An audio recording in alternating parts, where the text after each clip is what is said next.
La animación japonesa es uno de los estilos animados más populares del planeta. Presenta características específicas y ha repercutido de alguna forma en la cultura popular del mundo entero. Pero, ¿qué hubiera pasado si el anime nunca hubiera existido? Averígualo en esta teoría sacado de los libros perdidos del Drazer. En una línea paralela, Japón nunca se hubiera interesado en la animación. Por lo tanto, el anime no hubiera existido y el manga nunca habría tenido mayor relevancia.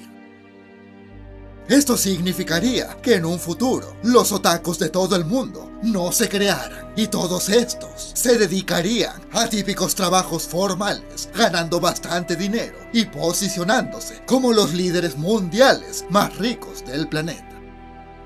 Esto se aplica con lógica, ya que si un otaku que tenía tanto tiempo libre para mirar anime lo hubiera empleado al trabajo duro, con esto hubiera sobresalido fácilmente, a diferencia del humano promedio, común y corriente.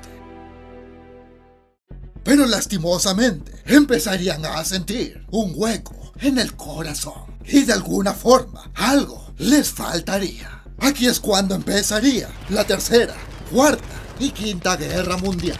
Generación tras generación, los líderes mundiales que nunca conocieron el anime se preguntarían qué es lo que les falta, y toda esa energía negativa lo transmitiría mediante guerras infinitas. Después de siglos, al fin las guerras pararían, pero las personas del futuro aún seguían buscando el por qué sentían ese tremendo vacío en el corazón. En esta recta, los humanos evolucionados viajarían a poblar el universo, y en uno de esos planetas lejanos se toparían con un mundo en donde el anime hubiera nacido.